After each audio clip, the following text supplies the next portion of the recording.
I vaguely know what you're talking about. Was this about... Oh, wait. Was this the one about, like, how... There you go. I found it. We're gonna let everyone listen to this, so Simmons, you just keep playing. Alright, I'll just keep playing. You read it. Let's see if it's the one I'm thinking of. I trusted Square, and this betrayal combined with my Asperger's is just making me lose all hope. I just don't think I can pretty much track my childhood growth to adulthood alongside the releases of Final Fantasy games. It's funny how my maturation ended up paralleling that of the series itself. I guess I'm just blessed that by coincidence my birth happened at the exact time to make something like this even possible. Wide-eyed and excited, brash and sure of righteousness and good in the world, I felt drawn to Final Fantasy IV, 2 in the United States, on that SNES like no other game I had been drawn to before. A few years later, I was a little more vulnerable, understanding of my need for friendship and trust, and Final Fantasy VI, 3 in the United States, was there as well. Terra and I were going through the same experiences in our lives.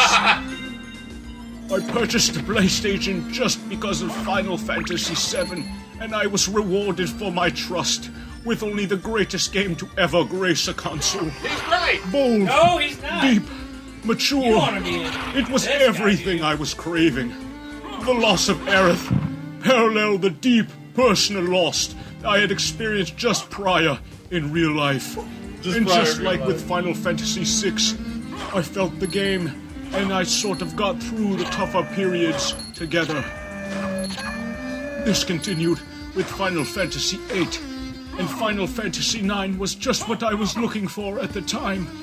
A joyful reminder of the youth and things past, and a sense that it was okay to recapture it and revel in it, even if its time was past.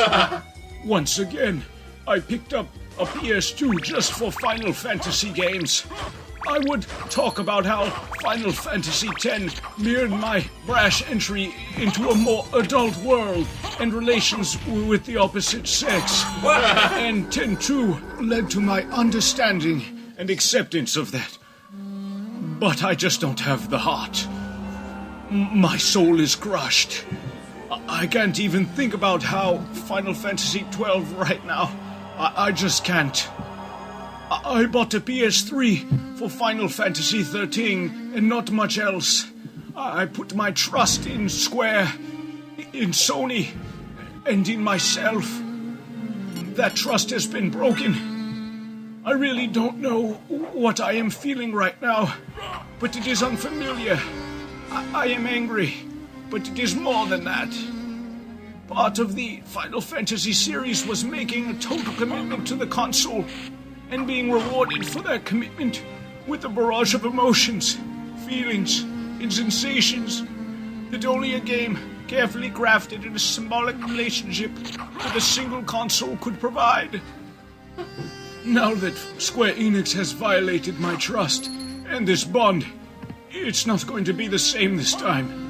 I hate to say this, but it looks like I'm going to have to forge a new life of my own now, without Final Fantasy guiding me along.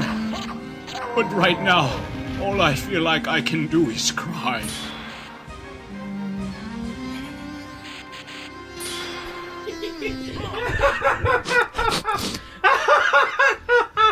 Pour one out, homies. Pour one out, homies. That man's fucking. That is what made YTMND popular, in my opinion. That was way late, though. That was way after it'd been around for a while. It though. was kinda, but that was like the one that caught me onto the site. Was that fucking post? The music makes it so fucking funny, dude. My feelings and my soul, as they grew with me into maturity. The fucking guy's voice is so What the perfect. fuck is he talking about? That came from NeoGaf, too. Oh my god. That came from the big Final Fantasy epic meltdown thread on Did NeoGaf. he? Did he get fucking? Did that guy get did he get banned for that? I'd imagine for being an idiot, being a total fuckwad. You're insane. Literally. You're actually fucking crazy. You should get off the internet, dude. Feeling emotionally betrayed. That was actually a really good episode of Kyle Bossman. Kyle Bossman really recently did an episode of Final Bossman that was dedicated around console fanboyism. Oh, I heard about it. I didn't watch it yet. It is really good how it talks about how people don't have much to attach themselves in real life, and they don't have much to look forward to except like the games they look forward to playing. So they take a very big personal attachment to, you know, a console. And they feel that they have to personally not objectify, but like defend that console to no end. So, as a result, they get super like angry and shit like that if somebody says something bad about their video game system. Then defend it to the point of which it goes insane. And the reason he knows this is that somebody actually posted it to him. He's like, dude, we don't have much to look forward to when we get home. Like, we just have our fucking video games and that's it. And if somebody starts talking smack about the one I like, then fuck that, I'm gonna beat the shit out of them with the internet. Pretty much. And I'm like, that makes sense. From a psychological standpoint, that does make sense, because you're adding personal attachment. I mean, even not getting into the whole super psychological aspect of it. Really? We gotta fight these fuckers again? Jesus. Yeah, because I didn't save. I went all that way and died. No, but like, think about it this way. Video games are expensive. It's an expensive hobby. It's a big investment, yeah. And even... What the fuck? My shield's gone? It broke? No, it's not. What? No, it's not. It went. This ain't some Zelda horse shit. This makes sense. This ain't some Zelda horse shit. Blast them both. Ugh. The guy's actually dead from 2 hits. Holy fuck, use that thing more. I was like, dude, if they put this in the game and it's that hard to pull off at the start, then it's gotta be good. It's gotta be good. It's gotta be fucking good. Oh, fuck. Flies up and... Man, you know what we should have played for Halloween? Carnival. Carnival! I'm like... Can I move? Oh, I can move. Holy shit. You can run with it? That's pretty sick. Land! Land, you fucker! Oh! Oh! Nice. Well, that's boss. Funny how easy it is when you think about it. Like, oh, you know what I'll to just do. This shit. I had a funny feeling that was the trick. I know I totally like missed an obvious save point around here too. So there's that. Let's not. Yeah, I don't know. There's YTMND is a great site. I found a lot of really funny shit off of it. There was one of like a cat on top of a giant like pole, like a pole that was at least like 30 feet off the fucking ground. And there was a firefighter going up to get the cat. And then the music started building in the background. Dun dun dun dun dun dun dun dun dun dun dun dun dun dun dun dun dun. The fucking Superman theme. Dun dun dun dun dun dun. The cat fucking jumps off. Dun dun dun dun dun. And he fucking hits the crowd and runs away. Oh, I think I've seen that. Like, holy shit! It was so fucking funny. Dun dun dun.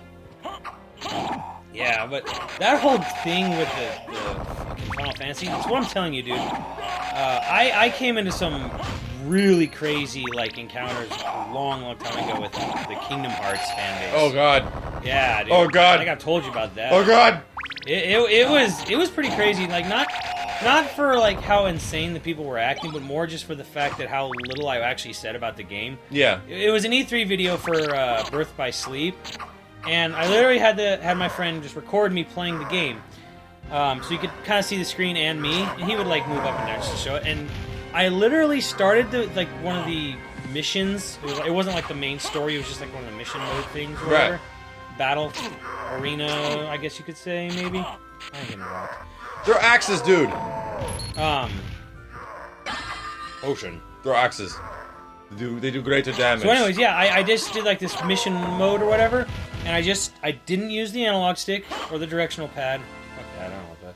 I didn't use anything. I just pressed attack. So you just use the auto lock on with attack and it beat up everything. Yeah, I didn't even move towards the enemies. I just started whacking. He moved towards them, and then he auto locks onto all the enemies, and he beat all of them. I didn't move. I didn't dodge. I didn't do anything. I just auto attack, and I beat. And I didn't even say anything in particular about the game from that. I just, they like at the end of the video said, "How was it?" Well, I said I pressed X and I won.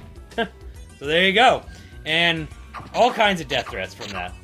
All kinds. You're gonna die. And I even was trying to make it funny at the beginning because you were playing as like those armored dudes or whatever. Yeah, the big fat armored guys. And I was like, look, I'm Batman and I'm in Tron, and I was just making jokes like that, and like people were just like, fuck you, the Batman, that's Terra. Terra is wearing the fucking kingdom armor of the fucking whatever, like art, whatever he's fucking said. Just pure vitriol and anger from something so stupid and simple. Yeah.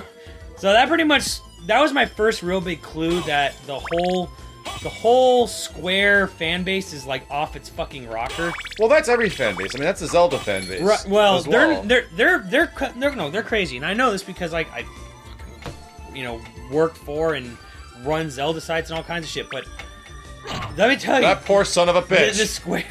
The Square fan base is on another level of nutdom. Well, okay, here my thing is that Sonic and Square fans are both kind of like the nuttiest of the hardcore fan bases in general. Holy crap, she's beautiful. And yet, what do you? Is she the little girl? Yep. Holy shit, she's beautiful. I've come to destroy This castle. time has passed. Whatever. Then we have Yeah! a purpose. I'll trust you for now. Holy crap, she I'm sounds Maria. sexy as fuck. Who are you? Alucard.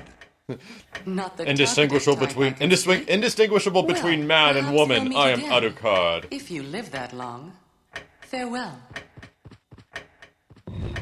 Hell, is she Milla from Guilty Gear now? Yeah. Yep. Something like Yep. I can't get. You don't have wall jump yet? No. Fact. Yeah, in my opinion, hardcore fan bases They're all bad. they're never good. They're never good. It's like, I love the fuck out of Killer Instinct. Like, you know me. Like, ever since you fucking know me for like 10 years, I fucking love Killer Instinct, and no one else understood why.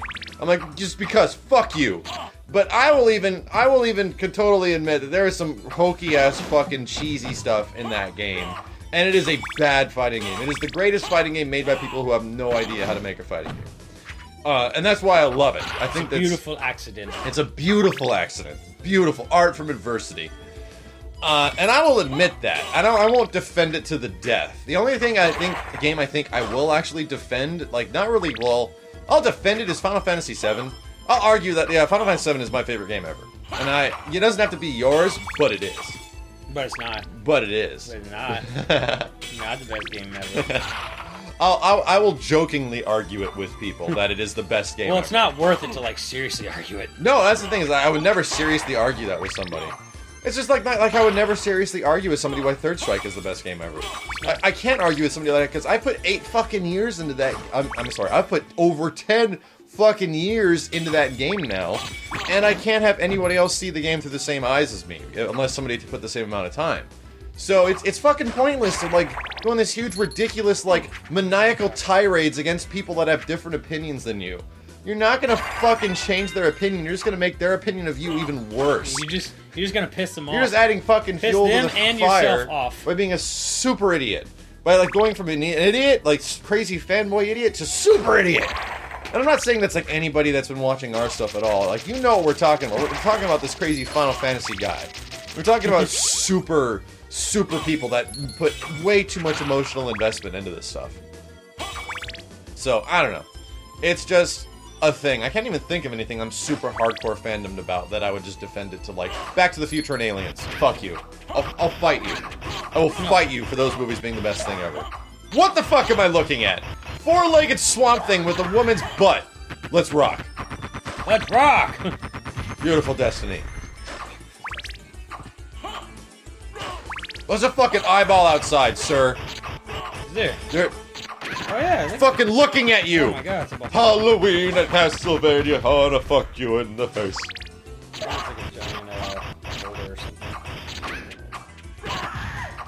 Man, I don't. Just like that. You see that woman and she looks good. She looks like Jasmine. Look but- at these fucking harpy. Yeah! Rock out! Rock out with my cock out! That creepy green swamp thing is like, it's like crazy odd bug creature, but it has like the body of a naked Jasmine at the top. I don't know. Don't know what to feel. I thought it was weird how those things made like womanly screams. It'd be funny if the woman that you yell on top of the scorpion thing made like, "Gah!" And this thing makes a woman chick scream. Fuck! Fuck! I don't know how this game would have been possible on Saturn. It's on Saturn. Is it as good though? I don't think so. Why? I mean, because I'm seeing some stuff that the Saturn probably couldn't do. Yeah, there's some effects and transparency things that Saturn had trouble with. I'm seeing the multi-layered backgrounds and the transparent backgrounds. Saturn can do multi-layer backgrounds, no problem. The transparency in the windows is actually really fucking hard to do. Yeah, it's not a perfect port by any means. Like, it's got some issues. Are we in Outworld? We just hit Mortal Kombat build? Holy fuck! Outer Wall.